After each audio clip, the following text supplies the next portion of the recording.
Welcome back. I'm Kim Bailey. She's Fuliana Osborne, and this is Inside Exec. This week we're looking at some of the questions and feedback that came as a result of you looking at the videos of Simon Sinek talking about measuring trustworthiness and also about the difference between leadership and authority. If I can go first of all to the measuring trustworthiness. Now, I had conversations about this with people as well as getting some other sorts of feedback. And the biggest question was, isn't trustworthiness just honesty? And we intrinsically know whether our staff and our co-workers are honest or not. But it's not exactly honesty. So trustworthiness and honesty, for my part, are related, but they're distinct qualities, different to one another. Trustworthiness, for me, encompasses more than just being honest. It involves reliability, consistency, and the ability to keep commitments. So if we look at it in those terms, there's certainly ways that we can measure trustworthiness and incorporate that into some of the measurements or the performance feedback that we're giving our people on a regular basis. If we look at consistency and reliability, first of all, pretty straightforward to be able to measure consistency in terms of meeting deadlines, showing up on time, fulfilling commitments that they have made in terms of a project perhaps. So if you're looking at someone who consistently meets expectations, then they're likely to be trustworthy. You know, you would feel that you could trust them to do a particular task. And that's I guess the simplification of what we're looking to measure. Accountability is another one that comes to my mind because we can assess how accountable people are in taking responsibility for their actions. We've talked about that a number of times throughout the history of this podcast about being accountable for your actions and about recognising that you might make mistakes. You own up to your mistakes, the sooner the better, and you work towards rectifying them. You know that it's something that you don't want to do again. And so you look at ways that you can fix that particular mistake that you've made. So we're looking at people, if they're trustworthy, then they are accountable for their behaviour. The next thing that came to my mind when I was doing this list, that's obviously why I'm reading off the list while I'm talking to you, is confidentiality and discretion. We're looking about, and in certain industries and in certain positions, you do want your people to maintain confidentiality when they're handling sensitive information, commercial and confidence information. So a trustworthy employee or a trustworthy person in your team should demonstrate discretion and not share confidential data without authorization. And this can be as simple as the basis of we're working on this particular project. Now, they might be excited about doing it, and so they go out to social media, I guess is the worst place possible, and say, I'm working on this now. Now that we have to temper the fact that they're excited about doing it with the fact that it is confidential information and that some level of discretion needs to be shown about mixing that work and social balance. And once again, an area that we've talked about, not just ourselves, but with our expert guests as well, in terms of discretion and making that discernible difference between what is work-related information and what is your social activity. Now, I will say that I have had experience of someone just recently who we were working with and we wanted to promote in terms of his ability to do a particular task.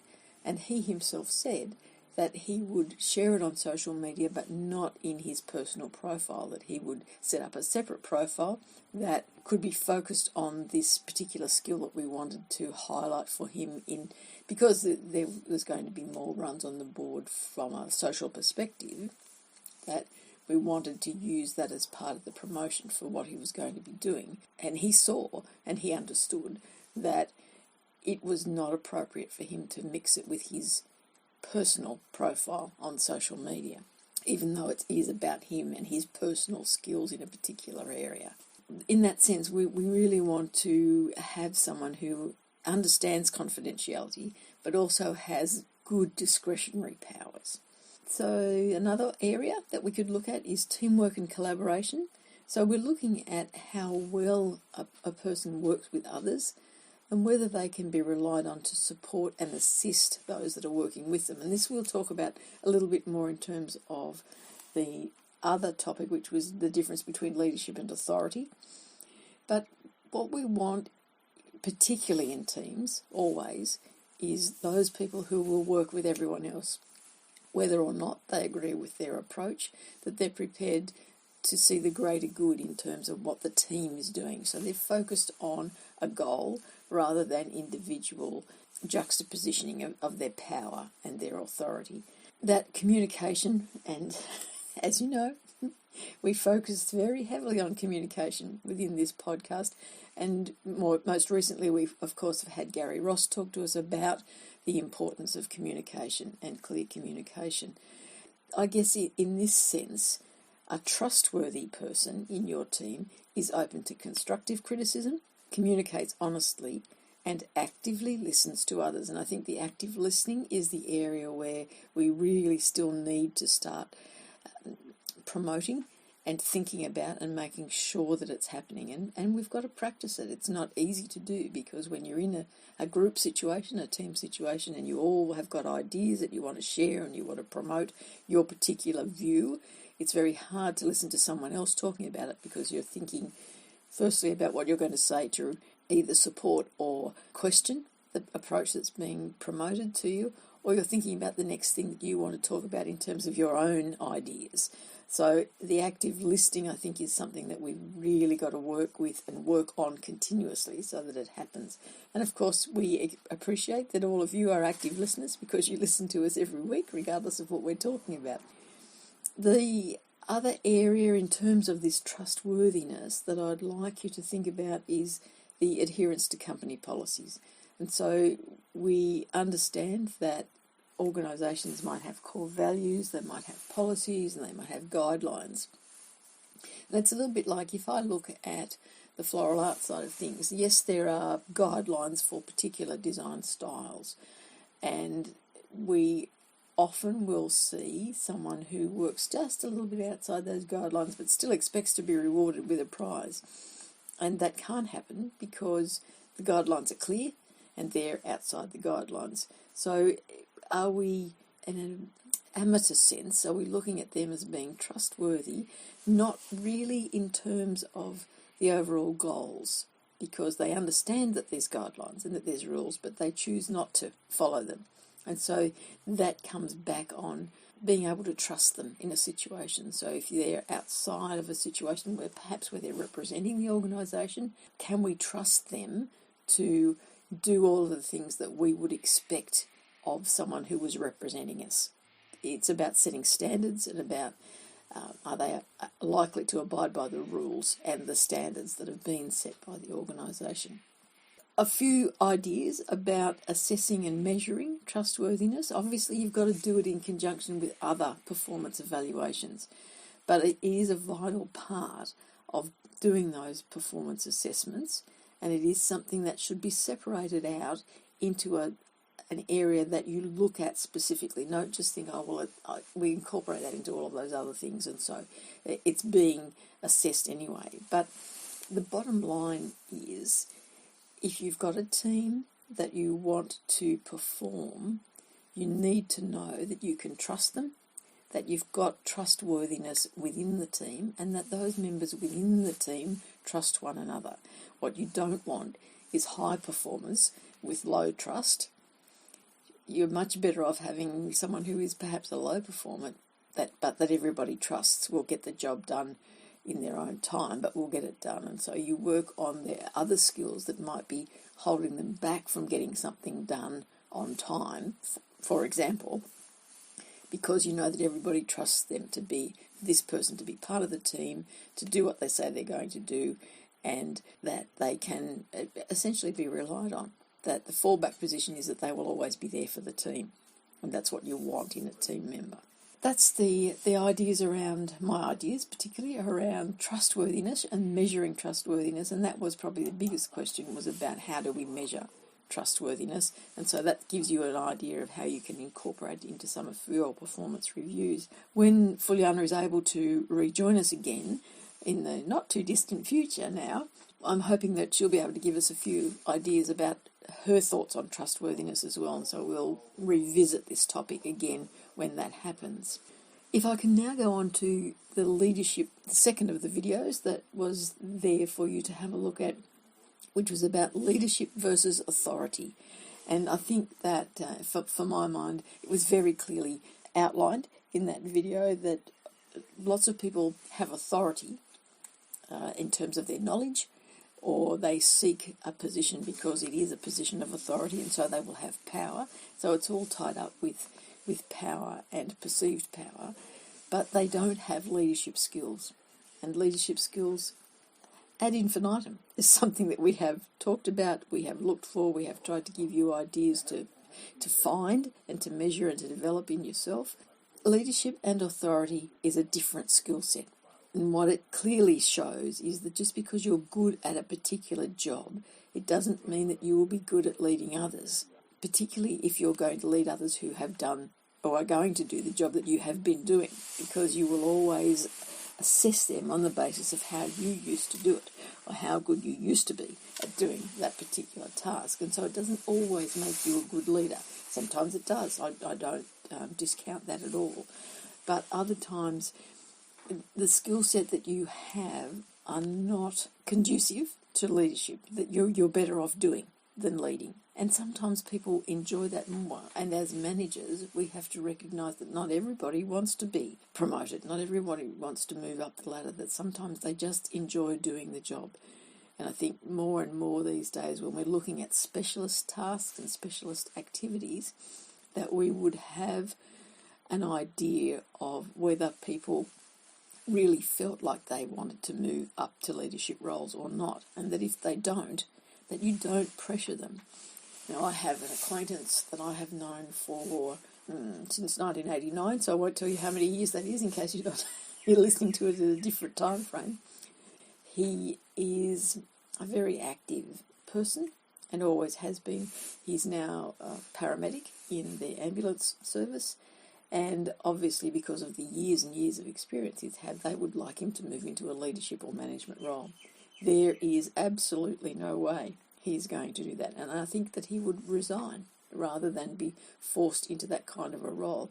And more recently he's had a bit of an ongoing injury that has meant that he's had to do desk work for a little while before he could go back out on the road, and he hated it. He knows himself that this is just not the role for him, that it would bore him, that he needs that constant change and challenge and different activities all the time. And yes, it's stressful, and yes, he comes away from a workday feeling drained and horrible sometimes, but he knows that that's where his skill set is, and he knows that that's what he values, and he knows that he would not be as good for the organisation in a desk role as he is in the active, hands-on, so to speak, role.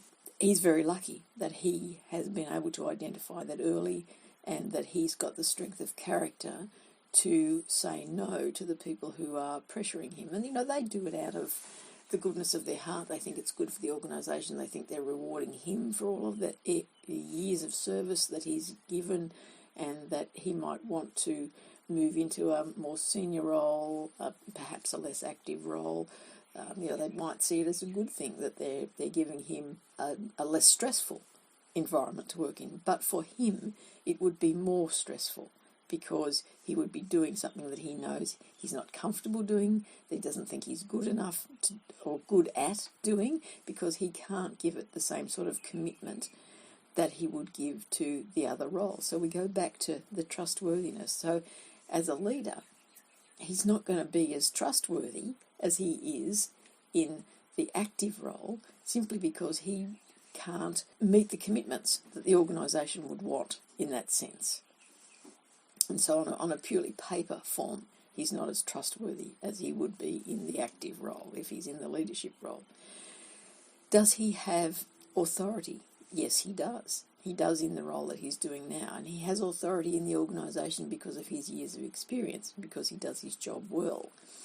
And so he doesn't confuse the authority and the leadership titles, that he understands that he has authority in any situation, and it's nothing to do with whether he has the badge that says he's the leader of that particular activity. So what he does is he knows his skill set.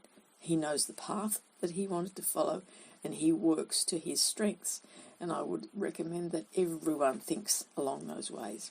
Be honest about your skill set. Be honest about the path that you are going to find fulfilling, that you want to follow.